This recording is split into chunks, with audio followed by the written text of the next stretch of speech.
Heyo guys, so Mando month has officially begun. Now what is Mando month? It's basically my birthday month, and because of that, I wanted to do a bunch of gimmicks and fun videos throughout this month. These videos will be centralized on things I enjoy or think would be fun to do. So during this month, Fighters Friday will return, Dragon Block C will be on Mondays, because Minecraft Mondays. I know it's not my title, but I think it still fits. We'll also have a new series during this month called Solo Queue Sundays, in which I do solo queue in Overwatch comp and try to get better whilst trying not to pull my hair out from other players or make you guys pull your hair out from my plays, of course. And of course, Star Wars content will return, as I've been slacking off on it and basically making this response every time someone asks me where it's at. Right here.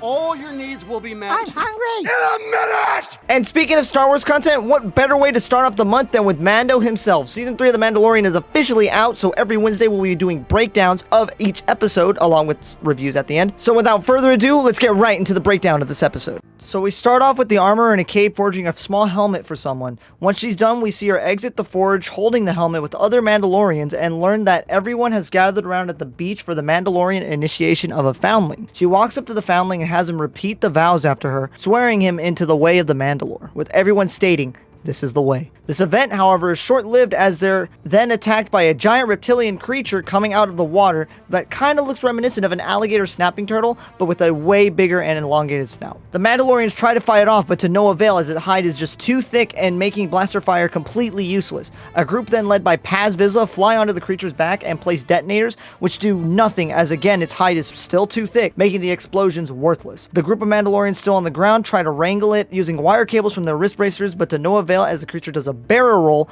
to get them off of it, tossing them around, throwing them into the water and disorienting them. Others continue to blast it whilst also helping Mandalorians who are in the water get out and back to the shore, with the armorer going in as well, helping a member get back to the shore. She then is pushed by the creature's arm across the beach, in which the foundling from the beginning checks to see if she's okay. The creature tries to go for the kill, but is stopped when Paz gets in the way and starts blasting it. The creature gets angered by this and goes to attack, but is stopped when Mando arrives in his ship, blasting it and passing by. He then turns around and finishes off the creature, saving his fellow Mandalorian. Once he lands, he goes to speak with the armorer in her forge, who reminds him that he's no longer a Mandalorian as he removed his helmet. He speaks to her about redeeming himself through the mines of Mandalore, which she believes isn't possible after the purge of their planet. He then shows her a crystallized Mandalorian script he got from Jawas, which was obtained by a traveler who went to Mandalore. She sees this and reinforces her argument by everything being destroyed on Mandalore by stating that the surface has been crystallized by fusion rays. Mando, however, believes it's still possible for redemption as the traveler was able to retrieve that script, proving the planet wasn't poisoned like they thought. He then tells her that if he were to go into the mines and prove that he bathed in the living water beneath it, that he would be redeemed. She stares at him, then slowly to Grogu, who looks right back at her, then back to him, stating, "This is the way."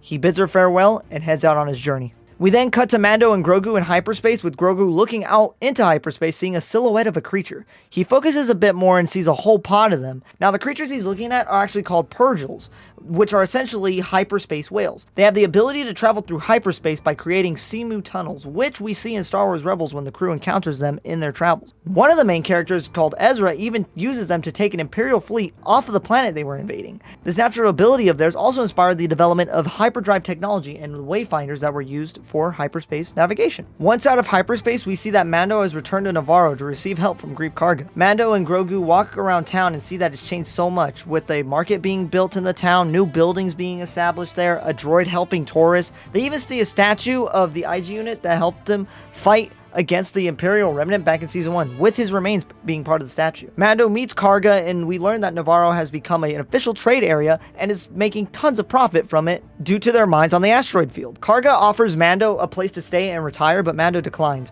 Their conversation is then cut short when pirates arrive trying to enter a school that used to be a bar before the rebuild. Karga has a confrontation with one of the pirates, which leads to a standoff, which Karga wins. The other pirates try to shoot, but Mando takes them out with ease, leaving the one who lost the standoff to retreat. Once the pirate leaves, Karga admits to Mando that he's in need of a marshal. Mando asks what happened to Marshal Dune, and we learn that after Moff Gideon was captured, she was recruited by Special Forces. We also learn that Gideon was sent to New Republic War Tribe, which is a prison for people who commit war crimes. Mando still refuses the offer as he has business to attend to, and Karga asks how he can help. Mando points to the statue and says that he needs a droid he can trust to help him navigate Mandalore.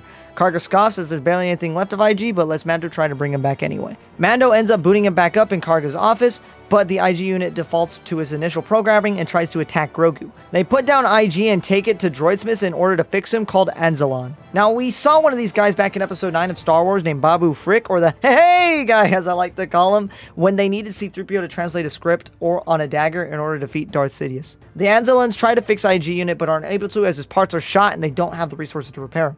Mando refuses to give up, however, and asks if he can get the parts, will they be able to fix IG?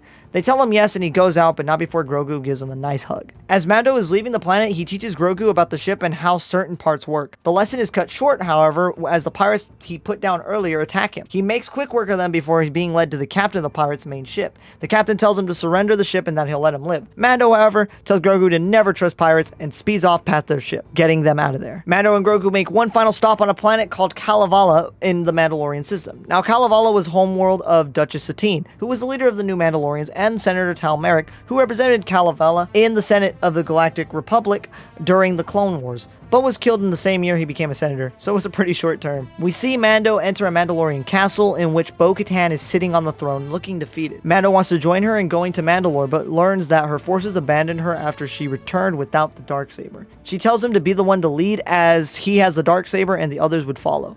He asks if she's going to give up, in which she responds that his group of Mandalorians abandoned them before the Purge and calls him a fool for going to Mandalore as there's nothing left there. It's been completely raided and drained of its resources, stating that the planet is poisoned. Mando, however, isn't dismayed at all and is still determined to go, and Satine tells him the location of the mines anyway. He thanks her, telling her he's going to find out if the planet is truly poisoned, and she bids him farewell, saying his full name, Din Djarin. And that's where the episode ends. Now, I just gotta say, what a really good episode to start with. We got a bit more Mandalorian lore on how the Children of the Watch work in initiating new members. We got to see old characters return, references to Clone Wars and Rebels, and it looks like most of what we saw from the trailers were shown in this episode. There's a few things that obviously are seen probably in other episodes, but most of what we see in the trailers are from episode 1. That just means we're gonna see a whole lot. There's more to come. That's all it means. There's just more to come, and I'm looking very, very forward to that. I'm really hoping we get more into the lore of the Mandalorians, as I really enjoy learning more about them, and seeing one of the planets from back in the Clone Wars was pretty awesome. So yeah, guys, again, really good episode. Let me know down in the comments below what your thoughts on the episode. Did you like it? Did you hate it? What do you hope to see as we continue moving forward? And I'm going to be doing these breakdowns every Wednesday as the series comes out, so look forward to that. Really great way to start off Mando month, if I do say so myself. So if you guys enjoyed the video, be sure to blast that like button out of this universe. Subscribe if you enjoy the content on my channel, and hey, hit that bell notification too as well, because I do upload daily. And as always, I will see you guys in the next video. dbzmando, signing out.